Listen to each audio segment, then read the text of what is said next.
नमस्कार, मैं एडवोकेट विकास यादव एक बार फिर से स्वागत करता हूं आप सबका एक नई वीडियो में। इस वीडियो में हम डिस्कस करेंगे जो बच्चे अभी आपका जनवरी 2025 में यूजीसी नेट का एग्जाम होने वाला है, दिसंबर 2024 साइकिल का एग्जाम होगा। जैसे आपको पता है जून 2024 थोड़ा सा डिले हो गया था क्योंकि पेपर आपका लीक हो गया था, ये पेपर कैंसिल करना पड़ा था। इसके एग्जाम अगस्त लास्ट में एंड सितंबर में करवाए गए थे, इसीलिए दिसंबर साइकिल थोड़ी सी लेट हो गई है। एग्जाम आपका शेड्यूल किया गया है। अब अभी के टाइम से देखें तो 1 जनवरी से लेके 19th ऑफ जैन 2025 को शेड्यूल किया गया है, लेकिन चांसेस ऐसे हैं कि ये 1-2 वीक एक्सटेंड भी हो सकता है। देयर इज गुड पॉसिबिलिटी, देखते हैं वो होता है या नहीं होता। लेकिन उसके अकॉर्डिंग एक नया बैच शुरू कर रहे हैं हम, कुछ बच्चों ने बोला है। पेपर 2 के लिए होगा ये केवल लॉ सब्जेक्ट के लिए, जिन बच्चों ने लॉ सब्जेक्ट ऑप्ट किया है अपना, जिनको लॉ में अपीयर होना है, एलएलएम कर रहे हैं वगैरह जो भी, या फिर पीएचडी वगैरह करना चाह रहे हैं, वो जो भी उनकी इच्छा है। मास्टर स्ट्रोक बैच है ये आपका, बैच का नाम है आपका। और ये देखो बढ़िया बैच रहता है, इसके अंदर आपको टू द पॉइंट, जो लास्ट में डिस्कशन जरूरी होता है किसी भी एग्जाम में, जो लास्ट में आप पढ़ते हो रिवीजन, वो ज़्यादा इंपॉर्टेंट मैटर करेगा। तो just a kind of to the point summary batch है ये आपका। मास्टर स्ट्रोक बैच मोस्टली मैं यूज करता हूँ ये अपने सभी कोर्सेज में, लास्ट में एक ये बैच आता है मेरा, ठीक है। सो उसी के रिगार्डिंग थोड़ी सी अनाउंसमेंट कर रहा हूँ मैं। लाइव ऑनलाइन क्लासें होंगी आपकी। It's time to play the master stroke, ठीक है। आपको यहाँ पे विराट कोहली जी दिख रहे हैं। मास्टर स्ट्रोक तो देखो आपको खेलना पड़ता ही है, क्योंकि smart study plus hard study दोनों ही आपको चाहिए एग्जाम में, अच्छा अगर आप परफॉर्म करना चाहते हो तो। फटाफट देख लेते हैं बैच के क्या फीचर्स हैं। कुछ लोग फर्स्ट टाइम मुझसे जुड़ रहे हैं इस कोर्स के थ्रू, तो शायद उनको थोड़ा पता होना चाहिए। बाकी जो पुराने स्टूडेंट्स हैं उन्हें थोड़ा बहुत पता होगा। यूजीसी नेट पेपर 2 लो online coaching classes, both languages में आपको कोचिंग मिल जाएगी, कोई परेशानी की बात नहीं है। कंप्लीट सिलेबस कवर करेंगे, कोई भी टॉपिक हम छोड़ के नहीं जाएंगे, क्योंकि एग्जाम में कोई भी नेगेटिव मार्किंग नहीं है, नो नेगेटिव मार्किंग। तो हमें सब कुछ अपीयर करके आना है, अटेम्प्ट करके आना है, ठीक है। तो जितना भी आपसे हो सके वो पढ़ के जाओ, ठीक है। कोशिश करेंगे पूरा का पूरा सिलेबस कवर कराएंगे आपका, इंक्लूडिंग। अब क्वेश्चन ये आ रहा है कि सर आईपीसी पढ़ें या फिर बीएनएस पढ़ें। देखो कितना स्मार्ट मूव किया एग्जामिनर ने। सिलेबस में आपको पता है पहले से ही लॉ ऑफ क्राइम्स लिखा है, कहीं पे भी आईपीसी वर्ड लिखा ही नहीं है। टॉपिक्स के नाम लिखे हुए हैं, offence against human body, offence against property वगैरह। तो वो सेम टॉपिक आपको बीएनएस में मिलेंगे। अगर 1 जुलाई 2024 के बाद से देखें, एनफोर्समेंट में तो बीएनएस आ गया है, और एआईबी एग्जाम में भी आईपीसी प्लस बीएनएस पूछ रहा है, और ये तो उसके बाद ही हो रहा है एग्जाम। तो मोस्टली आप ये सोचो आपको दोनों ही प्रिपेयर करने हैं, इनडायरेक्ट वे में दोनों प्रिपेयर करके जाओ। बाकी इस एग्जाम में जो जनवरी में होगा उससे काफी क्लियर हो जाएगा कि उसने आईपीसी को ज्यादा इंपॉर्टेंस दी है, अभी भी बीएनएस उसने शुरू कर दिया।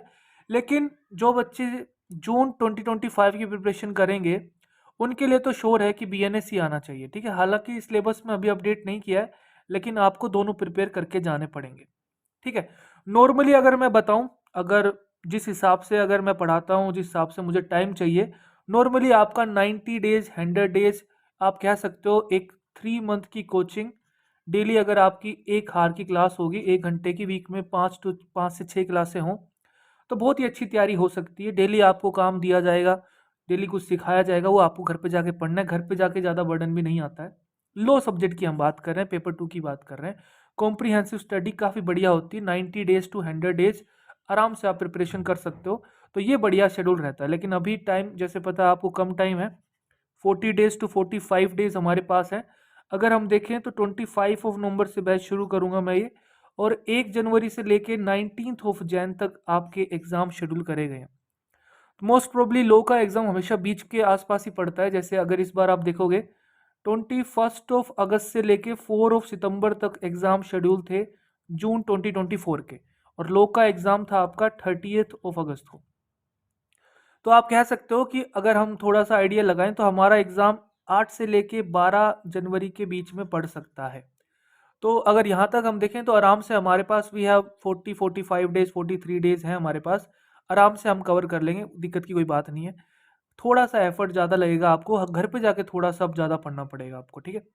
तो ये स्पेशल बैच इसीलिए डिज़ाइन किया गया है ताकि हम कोर एरियाज में अच्छे से प्रैक्टिस कर सकें। देखो कोई भी एग्जाम होता है तो पी वाई क्यू सबसे बड़ा उसका सोर्स होता है, और ये हालांकि सब्जेक्टिव एग्जाम नहीं है, ऑब्जेक्टिव एग्जाम है।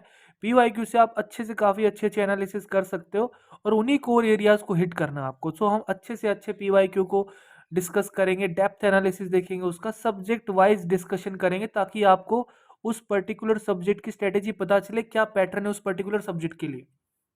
हर एग्जाम में कुछ ऐसे सब्जेक्ट्स होते हैं, कुछ ऐसे टॉपिक्स होते हैं जिनको एग्जामिनर अलग तरीके से पूछता है। उनको प्रिपेयर करने का तरीका भी बिल्कुल एग्जामिनर की डिमांड के अकॉर्डिंग होना चाहिए। सोचो कि आप किसी तरीके से चीज़ों को याद कर रहे हो, लेकिन उस तरीके से तो एग्जाम में पूछ नहीं रहा है। जो भी मैं आपको ये बता रहा हूँ वो मैंने बहुत ही अच्छे से डिटेल में इस वीडियो में डिस्कस किया है, जो आपको जस्ट राइट कॉर्नर पे दिख रहा होगा। मैं आई बटन पे इसका लिंक भी दे दूंगा। अराउंड 36 मिनट का वीडियो है, हर एक चीज़ डिटेल में बताई गई है। लास्ट में मैंने इसके अंदर जो बताया है हाउ टू प्रिपेयर, अगर आप सेल्फ प्रिपेयर करना चाहते हो तो इस वीडियो को भी आप देख सकते हो, कोई परेशानी नहीं है। मैंने हर एक चीज़ बता रखी है इसमें, जितना आपको चाहिए नॉलेज, ठीक है। लेकिन अगर आप हेल्प लोगे यहाँ पे, एजुकेटर की हेल्प लोगे, तो शायद थोड़ा सा आपको ईजी पड़ सकता है, टाइम सेव हो सकता है आपका। क्योंकि पॉइंटों में आपका मार्क्स रह गए तो आप असिस्टेंट प्रोफेसर में एलिजिबल होने थे, पीएचडी के लिए हो गए, या फिर जेआरएफ हो सकता था, असिस्टेंट प्रोफेसर तक ही रह गए। तो थोड़ा सा मैटर करता है, ठीक है। कॉम्पिटिटिव एग्जाम है, हर एक नंबर मैटर करेगा, ठीक है। तो पीवाईक्यू का बहुत अच्छे से डिस्कशन किया जाएगा, उसके अकॉर्डिंग कौन से आपके कंसेप्ट्स हैं, कौन से रेलेवेंट प्रोविजंस हैं, उसको उसी तरीके से पढ़ना है। ये सब आपको गाइड अच्छे से करा जाएगा। कुछ एग्जाम में ट्रिक्स होती हैं, एलिमिनेशन टेक्निक्स होती हैं, उनका यूज करके करेक्ट आंसर तक कैसे पहुंच सकते हैं। इवन आपके पास नॉलेज जीरो थी, प्रीवियस नॉलेज को यूज करके भी आप अच्छे से आराम से एक करेक्ट आंसर तक पहुंच सकते हो। वो सब हम डिस्कस करेंगे। एक दो दिन में तो नहीं कराया जाएगा ये, आराम से 40-45 डेज सफिशिएंट है। सुबह सुबह का मैंने टाइम रखा है, 2-3 बच्चों से मैंने पूछा भी था, मॉर्निंग टाइम में उन्हें कोई दिक्कत नहीं है, ठीक है। तो ज़्यादा बच्चे नहीं होंगे, थोड़े बहुत बच्चे होंगे तो आराम से डिस्कशन कर सकते हैं, पर्टिकुलर हर एक बच्चे का डाउट भी ले सकते हैं, ठीक है। तो जितने भी टाइप्स ऑफ क्वेश्चन है, पैटर्न्स हैं, सबसे ज़्यादा कॉन्सेप्ट, केस लॉज जो पूछता है, प्रोविजन वगैरह, वो सब डिस्कस करेंगे। पता है हमें कि हाँ भाई ये पैटर्न है एग्जाम का, ठीक है। तो हमारा टारगेट खाली सिलेबस कवर करना नहीं होना चाहिए, हमारा टारगेट ये होना चाहिए कि एग्जैक्ट हमारे एग्जाम की डिमांड क्या है for a particular subject, for a particular topic, ठीक है। कुछ टॉपिक आपको ऐसे दिखेंगे, जैसे मान लो जूरिस्प्रूडेंस की अगर हम बात करें, कुछ चीज़ें ऐसी हैं आप चाह के भी याद नहीं कर सकते, क्योंकि बहुत ज़्यादा उसके अंदर क्रैमिंग करनी पड़ेगी और आप कंफ्यूज हो जाओगे, ठीक है। लेकिन कुछ चीज़ें ऐसी हैं कि थोड़ा सा आप क्रैमिंग कर लोगे, आपको फ़ायदा मिल जाएगा, ठीक है। तो आपको वहाँ पे ज़्यादा हिट करना है कि जितना आप आउटपुट दे रहे हो, जितना आप इनपुट दे रहे हो, उतना आपका बढ़िया आउटपुट भी आए, ठीक है। क्योंकि इस टाइम में आपका मोटिव यही होना चाहिए कि पेपर 2 में मेरे कैसे भी तरीके से 70-75-80 के अराउंड, इस रेंज में से मेरे क्वेश्चन सही होने चाहिए आउट ऑफ 100। तब शायद आप थोड़ा थोड़ा असिस्टेंट प्रोफेसर और जेआरएफ के लिए एलिजिबल हो जाओगे, ठीक है। जो लोग फर्स्ट टाइम अपीयर हो रहे हैं, मैं बिल्कुल फ्रेंकली बता रहा हूँ, आप पहले असिस्टेंट प्रोफेसर के लिए ही टारगेट करना। क्योंकि अगर फर्स्ट टाइम अपीयर हो रहे हो तो मोस्टली आप फाइनल ईयर में हो गए एलएलएम के, ठीक है। तो ज़्यादा हड़बड़ाहट नहीं करनी कि जीआरएफ ही निकालना है हमें। आराम से पहले थोड़ा सा एग्ज़ाम को समझ लो, थोड़ा सा कंसेप्ट को देख लो, क्योंकि आगे चल के आपको पढ़ाना भी है ये, ठीक है। खाली एग्ज़ाम निकालने से जॉब तो मिलनी नहीं इस एग्ज़ाम से कुछ। तो अच्छे से कंसेप्ट को सीखो, प्रैक्टिस करो, और जेआरएफ भी निकल जाएगा, कोई बड़ी बात नहीं। लोग 2-3 बार में अगर सीरियसली अटैम्प्ट देते निकल जाता है, फर्स्ट अटैम्प्ट में भी निकल जाता है, लेकिन बहुत कम चांसेस होते हैं, बहुत कम लोगों का निकलता है। लेकिन ऐसा नहीं इम्पॉसिबल है, हो सकता है। ये वेरी करेगा कि आपने कितनी मेहनत करी है, आपकी प्रीवियस नॉलेज कितनी है, वो मुझे नहीं पता इस चीज़ का आइडिया। लेकिन शुरुआत में ज़्यादा इतना बड़ा टारगेट नहीं रखना है, आराम से पेशेंस के साथ आप काम करोगे, क्योंकि अभी आप फाइनल ईयर में ही होगे, तो एक सेमेस्टर और होगा आपके पास, ठीक है। तो नेक्स्ट टाइम और अच्छे मूड से एग्ज़ाम देना। तो इसीलिए ज़्यादा ये नहीं कि सब कुछ ही करना है हमें, ठीक है। तो आराम से पेशेंस के साथ एग्ज़ाम देना है। जिन बच्चों का सेकंड टाइम या थर्ड टाइम अपीयर हो रहे हैं, उनको थोड़ा सा देखना है कि भाई अब तो जेआरएफ निकलना ही चाहिए हमारा, ठीक है, अगर उनकी एज लिमिट है तो। सो हम यही सब डिस्कस करेंगे। और एंड में जो वाला पॉइंट है, ये देखो, सारी नॉलेज आपकी बेकार है अगर आपको पेपर अटेम्प्ट करने का स्टाइल ही नहीं आता है, ठीक है। क्योंकि पेपर में जान पूछ के, चाहे आप कितना ही पढ़ के चले जाओ, ब्रह्मांड में जितनी भी चीज़ें हैं, हर पेपर में, जैसे अगर यूजीसी नेट की मैं बात करूं, क्योंकि आपका इसी से रिलेटेड हम कोर्स शुरू करने वाले हैं, तो और किसी एग्जाम का तो कंपैरिजन मैं नहीं करूंगा। लेकिन अगर यूजीसी नेट की बात करें, तो आप चाहे कितने अच्छे एजुकेटर से पढ़ लो, चाहे कितनी अच्छी बुक पढ़ लो, या फिर लोगों का सब कुछ पढ़ के चले जाओ, लेकिन फिर भी आपको इस रेंज में कुछ ऐसे क्वेश्चंस दिख सकते हैं वो मैंने पूरा ले लिया। ये 12-15 जो भी हो सकता है, 17-18 इस रेंज में आपको दिख जाएगा। वो ऐसे क्वेश्चन होंगे उनका सर पैर कुछ पता ही नहीं चलेगा आपको, या फिर वो ऐसे क्वेश्चन होंगे कि आप चाह के भी याद नहीं कर पाओगे। ठीक है, तो इन सब में उलझना नहीं है। जो आप इजीली स्कोर कर पा रहे हो 75-80% जो आपके झोली में नंबर हैं, 75 to 80 क्वेश्चंस के, पहले इनको तो आप गेन कर लो। अगर इनको भी आप गेन कर लोगे तो ये भी अच्छा स्कोर है पेपर 2 में। पेपर 1 में तो आपको 60 से नीचे लाना ही नहीं है, चाहे आप बिल्कुल ही आपको मैथ नहीं आता हो, बिल्कुल ही आपको इंग्लिश इंग्लिश कुछ भी नहीं आता हो, 60 से नीचे तो एक्सेप्टेबल ही नहीं है। ठीक है, लेकिन उसके अंदर भी 70-75 काफ़ी बढ़िया स्कोर माना जाता है। ठीक है, 70-80 की रेंज में, लेकिन फिर भी आप 70-75 की रेंज में भी हो तो बढ़िया स्कोर है। ठीक है, तो इतना तो देखो आपको लाना ही पड़ेगा दोनों पेपर में। अगर मैं बताऊं तो अगर 70-75-80 में इनमें आप फॉल कर रहे हो जनरल कैटेगरी, तो बहुत अच्छे चांस है आपकी जीआरएफ निकल जाएगा। बाकी ओबीसी वाले थोड़ा थोड़ा कम कर लेना, फिर एससी वाले और थोड़ा कम, एसटी वाले और थोड़ा कम। ठीक है, तो यही सब हम डिस्कस करेंगे। हालांकि टाइम कम है, लेकिन जितना टाइम है उसको अच्छे से यूटिलाइज कर सकते हैं हम। तो ज़्यादा इसके अंदर परेशानी वाली बात नहीं। जो भी आपने अभी तक थोड़ा बहुत प्रिपरेशन करा होगा, मुझे लग रहा है कि एग्ज़ाम आपका फैब तक जा सकता है। ठीक है, बाकी हम देखेंगे जो भी है। तो मेरी तरफ से बेस्ट ऑफ लक है। ये वीडियो खाली ये नहीं है कि जिनको कोर्स ज्वाइन करना उन्हीं के लिए, थोड़ा सा गाइडेंस आप ये भी मान सकते हो, जिनको सेल्फ प्रिपरेशन करनी है उनके लिए भी है। तो भाई आप सबको बेस्ट ऑफ लक है, अच्छे से जर्नी को एंजॉय करो, चीज़ों को सीखो, क्योंकि आगे चल के आपको ये सब करना है, रिसर्च करनी है, तो दिल लगना चाहिए सब्जेक्ट में। और दिल तभी लगेगा जब आप सीखने की इच्छा होगी आपकी। ठीक है, ये नहीं कि बस फॉर्मेलिटी पूरी करनी है, एग्ज़ाम निकालना है बस, ऐसा तो ज़्यादा लॉन्ग टर्म तो आपको बेनिफिट नहीं मिलेगा। तो जर्नी को एंजॉय कीजिए, कहीं से भी सीखिए, कैसे भी सीखिए, लेकिन आपको सीखना है। ठीक है, मेरी शुभकामनाएं आपके साथ हैं। अगर कोर्स की इन्फॉर्मेशन की बात करें, देखो क्लासेस शुरू हो रही हैं आपकी 25 नवंबर से। आज आपका हो गया है 21 नवंबर 2024। तो मंडे से हम शुरू कर देंगे, 3-4 दिन का टाइम है, आप आराम से सोच के कांटेक्ट कर सकते हो। मॉर्निंग का टाइमिंग रखा गया है क्योंकि स्टूडेंट्स को यही टाइम ज़्यादा अच्छा लगता है। सुबह सुबह के टाइम में आप थोड़ा अच्छे से कंसंट्रेशन के साथ काम कर सकते हो। उठने की आपको हैबिट पड़ेगी, क्योंकि एग्ज़ाम मोस्टली आपको क्या पता पहली शिफ्ट में हो जाए, तो आपको उठना जल्दी पड़ेगा। सर्दियों में वैसे नींद भी ज़्यादा आती है, तो ये बढ़िया एक तरीका भी है कि जल्दी उठ पाओ। ठीक है, तो अभी मेरे भी जैसे मॉर्निंग का बैच था पहले 6:30 बजे, तो वो भी जब से ख़त्म हुआ है तो मेरा भी उठने का टाइम थोड़ा डिस्टर्ब हो गया है।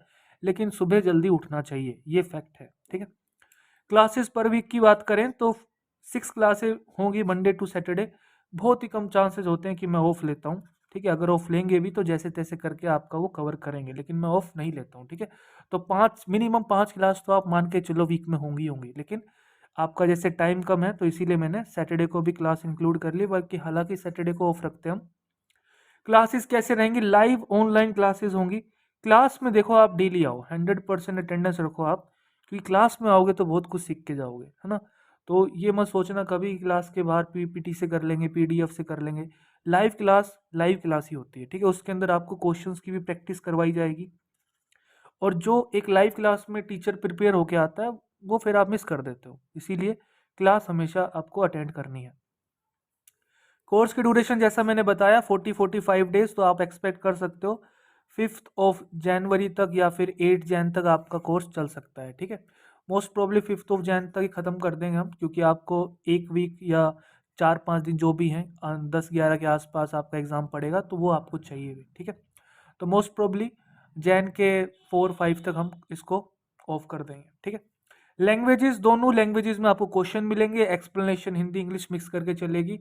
आप बोल सकते हो इंग्लिश बैच, आप बोल सकते हो इसको कि हिंदी प्लस इंग्लिश करके मिलेगा। ठीक है, हालांकि अगर पूरा कोर्स जैसे मैंने बताया 90 डेज टू 100 डेज का होता है, उसकी अगर फीस बात करें इतनी होती है। तो अभी आपको मुझे 40-45 डेज में कराना है, तो ये एक जेन्युइन फीस रखी गई है, इतना आप पे कर सकते हो, तो मोस्ट वेलकम।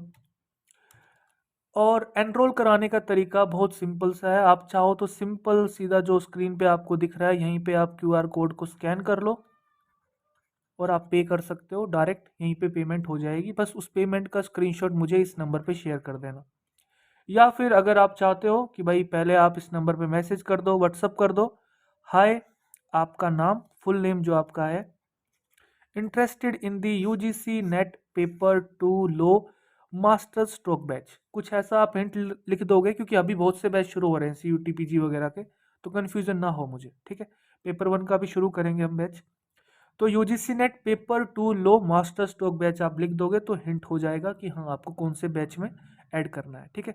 गूगल पे क्यूआर कोड यही वाला ही मैं आपको शेयर करूंगा, उसके बाद आप कोर्स कैटलॉग भी शेयर कर दूंगा, जो भी आपको कोर्स की इन्फॉर्मेशन है जो यहाँ पे लिखा हुआ है वही आपको एक कोर्स कैटलॉग जो व्हाट्सअप में मेरा कैटलॉग है वहाँ पे आप देख सकते हो कि हाँ भाई कौन सा कोर्स है, आप क्यों ज्वाइन कर रहे हो, इसके अंदर क्या क्या फीचर्स होंगे, इसके कब से शुरू हो रहा है, जो आप यहाँ देख रहे हो वही आपको व्हाट्सअप पे मिलेगा, ठीक है।